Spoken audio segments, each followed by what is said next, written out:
siang hari. Salam mulia dari kami. Assalamualaikum warahmatullahi wabarakatuh. Membeli martabak, pulangnya membeli gelas. Jawab salamnya memang kompak, tapi kok kayak gak ikhlas. Satu kali lagi.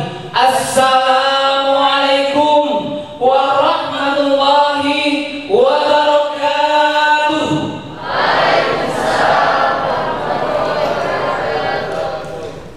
Alhamdulillahilladzi wafaqa bil imani wa bin nabiyyina wa maulana Muhammad sallallahu alaihi wasallam. Qala Allah ta'ala fi kitabihil karim, thumma awsal kitabal ladzina istafaina min ibadina faminhum zalimun li nafsihi wa minhum muqtasid wa minhum sabiqun bil khairat. Zalika huwal fawzul kabir. Hadirin masyarakat muslimin rahimakumullah. Pertama-tama dan yang paling utama, tak perlu tunggu lama-lama, marilah kita curahkan syukur kita kepada Allah Subhanahu wa Ta'ala yang telah memberikan kita nikmat iman, nikmat Islam, nikmat hati melihat sesuatu yang indah, nikmat kita melaksanakan ibadah dalam melaksanakan taat kepada Allah Subhanahu wa Ta'ala. Salawat beserta salam marilah kita sanjungkan kepada Nabi besar kita, Nabi yang telah membawa perubahan besar dari zamannya naik onta sampai zamannya grup sepak bola Aremania, yakni Habibana wa Nabiyana wa Maulana Muhammad sallallahu alaihi wasallam. Dewan juri yang bijaksana, hadirin hamba Allah yang berbahagia. Salah satu penelitian di Amerika menyatakan bahwa Indonesia merupakan negara kepulauan terbesar. Salah satunya yaitu dari Sabang sampai Merauke terdapat 27.000 pulau. 27.000 pulau itu belum termasuk Pulau Gadung sama Pulau Gebang. Hadirin masyarakat muslimin wal muslimat rahimakumullah. Sampai-sampai seorang pujangga mengatakan Indonesia laksana jamrut katulistiwa, super makmur loh jinawi, tokoh tentrem kertora harjo kertolok sorno. Hadirin masyarakat rahimakumullah. Sampai-sampai sebuah syair mengatakan bahwa Indonesia merupakan negara kesatuan berbanyak-banyak suku, agama dan bahasa. Sebuah syair menyatakan terdiri dari banyak suku bangsa, itulah Indonesia. Ada Sunda, ada Jawa, Aceh, Madura, dan banyak lagi yang lainnya. Hadirin hamba Allah yang berbahagia, jika kita kaji dalam segi pengertiannya, maka Indonesia merupakan negara yang penuh dengan romantika kehidupan, penuh dengan agama dan penuh dengan budaya. Generasi muda salah satunya adalah sebagai tombak awal untuk mendapatkan kejayaan dan juga kesejahteraan dalam umat. Sebagaimana dalam sebuah syair disebutkan, tak kenal maka tak sayang, maka perkenankanlah kami meningkatkan rasa, seiring salam tak asing, seiring rasa tak pernah jiwa. Perkenankanlah kami membingkai sebuah kata dengan judul Al-Quran sebagai tuntunan remaja dan muda. Hadirin masyarakat rahimakumullah. Sebagai landasan ayatnya, mari kita renungkan bersama-sama Al-Quran surat An-Nisa ayat 9 berikut. A'udzu billahi minasy syaithanir rajim. Bismillahirrahmanirrahim. وَلْيَخْشَ الَّذِينَ لَوْ تَرَكُوا مِنْ خَلْفِهِمْ ذُرِّيَّةً ضِعَافًا من خلفهم ذرية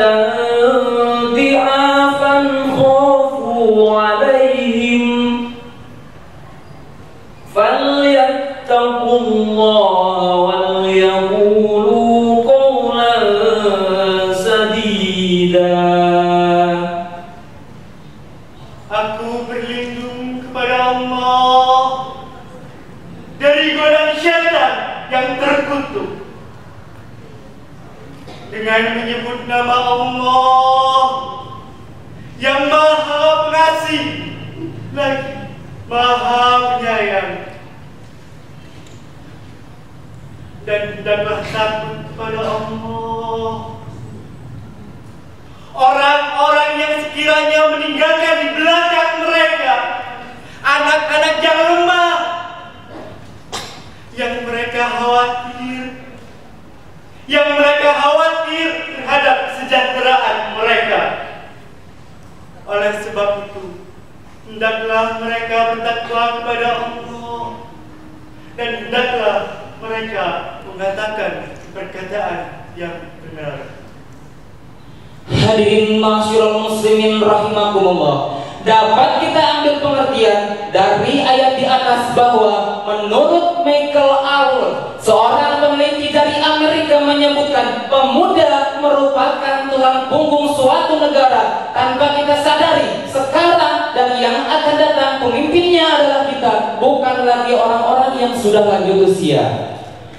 Sebab itu, parahnya lagi keadaan Indonesia saat ini, remaja-remaja Indonesia dihinggapi virus-virus globalisasi yang dapat mencengangkan dan menghancurkan negara kita, negara yang kita sayangi. Sampai-sampai ada yang melewati pergaulan bebas, pacaran, judi, tawuran, bentrokan, bahkan yang lebih ngerinya lagi adalah hamil di luar nikah. Itu adalah salah satu dampak negatif dari virus yang masuk ke Indonesia. Banyaknya minum-minuman keras, khamr, baik dalam bentuk serbuk, pil, ataupun minuman yang lainnya. Apabila kita renungkan, maka apabila yang mengkonsumsinya, maka orang yang gendut bahkan menjadi ceking, orang yang ceking, lebih ceking, bahkan dua ceking. Saking berbahayanya mengandung psikotropika substan dari kandungan dari al-jar dan juga kandungan dari khamr tersebut. Hadirin ma'asyiral muslimin rahimakumullah, jika dibiarkan, maka mereka akan mendapatkan budaya-budaya asing. Salah satunya yaitu budaya dengan makan narkoba, salah satunya yaitu telan beka, nifan, magedon, heroin, eksotis, dan juga banyak sabu-sabu yang lainnya, hingga dia mati dalam keadaan morfin ganja. Naudzubillah, subhanallah. Oleh karena itu, generasi muda merupakan suatu penerus bangsa, sebagaimana tercantum dalam surat Al-Kahfi ayat 13. Nahnu naqussu 'alaika naba'ahum bil haqq innahum fityatun amanu bi rabbihim wa zidnahum huda. Shadaqallahul azim. Kami kisahkan kepadamu Muhammad kisah ini dengan benar.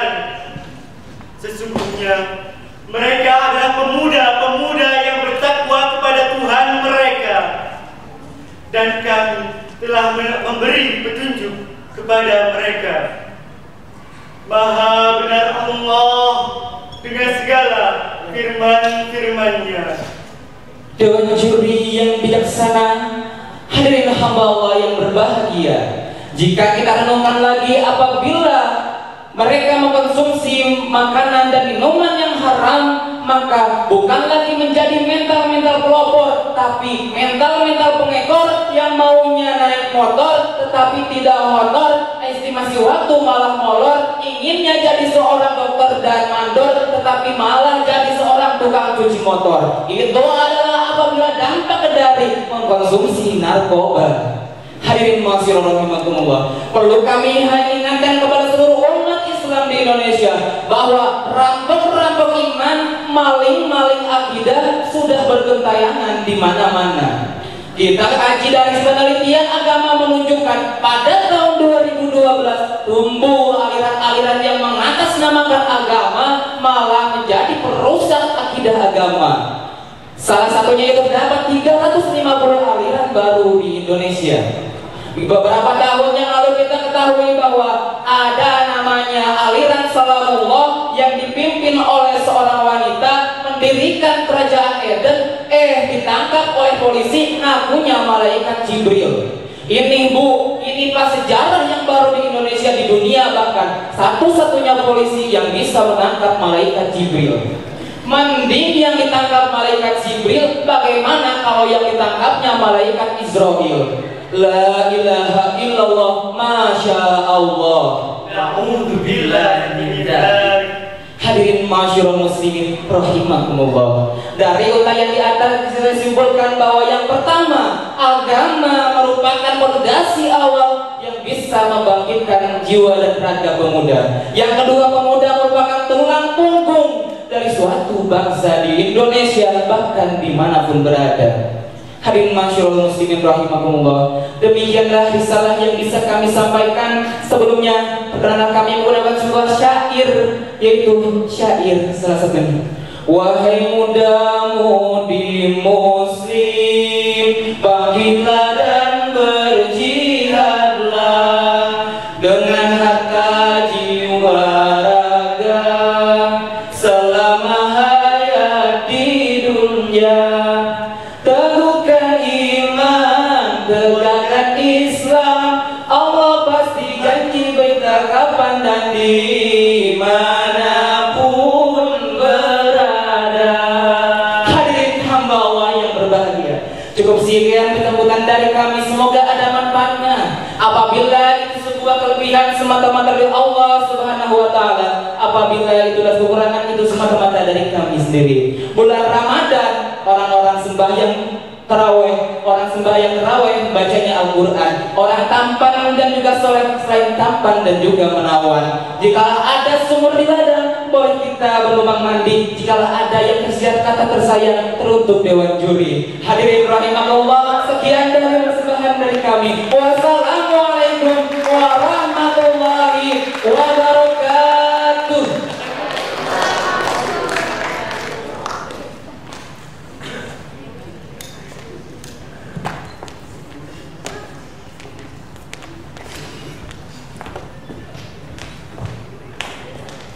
Selanjutnya kami panggil Regu dengan nomor urut 10 dengan judul Syarhil Merekonstruksi Moral Bangsa dengan Cara Memberantas Korupsi.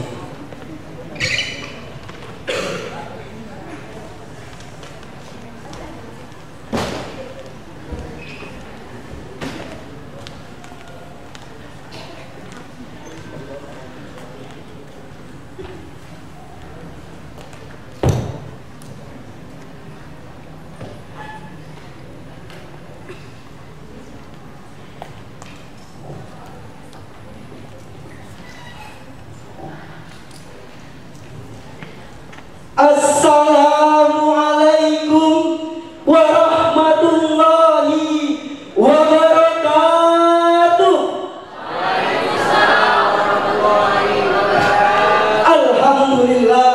Alhamdulillahi rabbil alamin, wa bihi nasta'inu ala umurid dunya waddin. Assalatu wassalamu ala asrafil anbiya'i wal mursalin, Sayyidina wa maulana Muhammadin wa ala alihi wa sahbihi ajma'in. Rabbis rahli sadri wa yassirli amri wahlul 'uqdatam min lisani yafqahu qawli. Amma ba'du. Dewan Hakim yang bijaksana, hadirin yang berbahagia, ada sebuah anekdot. Tangis bayi yang baru lahir di Indonesia lebih kencang dibanding bayi-bayi di negara lain.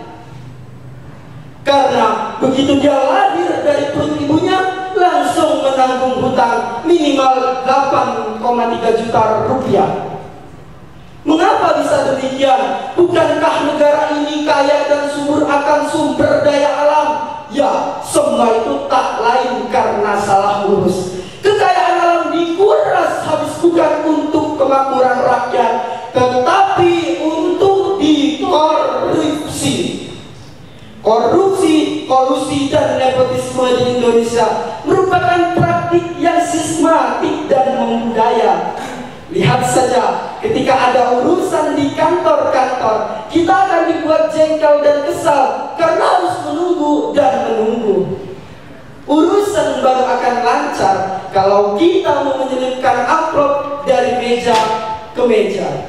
Benar hadirin? Hal ini dianggap suatu kelaziman dalam birokrasi kita, dan anehnya masyarakat juga menerima. Bukan hanya di kantor, dalam meraih jabatan politik seperti ingin jadi DPR, DPRD dan kepala daerah selalu diwarnai dengan yang namanya money politik. Meskipun ini sulit dibuktikan di pengadilan, kita pun mendengar jutaan hektar hutan ditebangi secara ilegal, triliunan uang negara ditilep dalam BLBI, diperparah dengan kasus Senturi yang tak kunjung usai, pajak dirampas oleh tikus-tikus berdasi tak bertanggung jawab, belum lagi anggaran dana yang di markup setiap tahunnya di berbagai instansi negara. Korupsi telah menjalar di berbagai tingkat pemerintahan, mulai dari eksekutif, legislatif, hingga yudikatif. Aparat penegak keadilan, polisi, hakim, dan jaksa nyatanya juga tak luput dari yang namanya korupsi. Atas dasar ini, perkenankan kami menyampaikan syarahan Al-Quran dengan judul Merekonstruksi Moral Bangsa dengan Cara Memberantas Korupsi. Dengan rujukan Al-Quran surat Al-Anfal ayat 27 sebagai berikut.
Wahai orang-orang yang beriman, janganlah engkau mengkhianati Allah dan Rasul, dan juga janganlah engkau mengkhianati amanat yang dipercayakan kepadamu, sedangkan engkau mengetahui. Dewan Hakim yang bijaksana, hadirin yang berbahagia, mari kita perhatikan ayat tadi bahwa kata tahunu diulang 2 kali. Yang pertama, la tahunullah wa rasul, dan yang kedua, tahunu amanatikum. Pengulangan kata ini bermakna at-tanbih, yakni pentingnya persoalan hianat terhadap amanah sama besarnya dengan hianat terhadap Allah dan Rasul. Dan adanya larangan hianat terhadap amanah dalam surat Al-Anfal ini, menurut Syekh Muhammad Thahir bin Asur, mencakup persoalan penggelapan atau korupsi al-ghulul dalam masalah rampasan perang. Dewan Hakim yang bijaksana, hadirin yang berbahagia, kita tentu sangat prihatin bahwa cita-cita bangsa Indonesia adil dan makmur masih sangat jauh. saat ini Indonesia masih dililit 3 masalah besar, yaitu kemiskinan, kebodohan, dan keterbelakangan. yang salah satu pangkal persoalannya adalah karena korupsi, kolusi, dan nepotisme masih merajalela di negeri ini. Sebagai buktinya, Transparansi Internasional, suatu lembaga penelitian independen yang bermarkas di Berlin, Jerman, melalui Global Corruption Barometer menyatakan bahwa Indonesia menduduki peringkat pertama sebagai negara terkorup se-Asia. Hadirin, Sayyid Hussein Alatas dalam bukunya Corruption and the Destiny of Asia mengatakan, kita sudah berada di tahap ketiga, yakni praktik korupsi dianggap sesuatu yang amat menarik. Kalau sudah seperti ini, bagaimana cara mengatasinya? Ada 3 langkah yang kami tawarkan. Yang pertama, pemberantasan melalui prosedur hukum dan politik harus tetap ditegakkan. Para pemimpin harus berlaku adil, karena kalau pemimpinnya sudah tidak adil, niscaya akan muncul law of jungle to polity of people. Hukum rimba menjadi peradaban. Yang kedua, kita harus merubah budaya konsumerisme yang melanda kita. Bukankah korupsi berawal dari hawa nafsu keserakahan yang tak pernah puas dengan apa yang manusia miliki? Gaji dan tunjangan sudah puluhan juta, masih minta dilipat ganda. Sudah punya rumah, ingin punya villa. Sudah punya mobil 1, masih ingin 2. Sudah punya istri 1? Ya, itulah sifat manusia yang tak pernah puas dengan apa yang dia miliki. Padahal Allah Subhanahu wa Ta'ala telah mengajarkan kepada kita untuk selalu hidup sederhana, sebagaimana dalam Quran surat Al-Isra ayat 29 dan 30 sebagai berikut. وَلَا تَجْعَلْ يَدَكَ مَغْلُولَةً إِلَى عُنُقِكَ وَلَا تَبْسُطْهَا كُلَّ الْبَسْطِ فَتَقْعُدَ مَلُومًا مَحْسُورًا. إِنَّ رَبَّكَ يَبْسُطُ الرِّزْقَ لِمَن يَشَاءُ وَيَقْدِرُ إِنَّهُ كَانَ بِعِبَادِهِ خَبِيرًا بَصِيرًا. Sadaqallahul Azim. Dan janganlah engkau jadikan tanganmu terbelenggu pada lehermu, dan jangan pula engkau terlalu mengulurkannya. Niscaya kamu menjadi tercela dan menyesal. Sungguh Tuhanmu melapangkan rezeki bagi siapa yang dikehendaki dan membatasi bagi siapa yang dikehendaki. Sungguh Dia Maha mengetahui, Maha melihat hamba-hambanya. Maha benar Allah dengan segala firman-Nya. Dewan Hakim yang bijaksana, hadirin yang berbahagia, kesimpulan sarahan Al-Quran kami pada kali ini bahwa Indonesia masih dililit 3 masalah besar. Namun dengan implementasi, aktualisasi, internalisasi nilai-nilai kejujuran dalam kehidupan sehari-hari, insya Allah Indonesia akan bebas KKN. Selain itu, dengan kita harus melakukan kembali apa yang pemimpin Indonesia lakukan di negeri ini. Kita harus menegakkan keadilan di republik ini, karena hukum di Indonesia masih bagaikan pisau yang hanya tajam ke bawah namun tumpul ke atasnya. Artinya hukum di negeri ini hanya berlaku untuk mereka yang lemah, namun tidak untuk mereka yang beruang. Sekian sarahan Al-Quran dari kami, kurang lebihnya mohon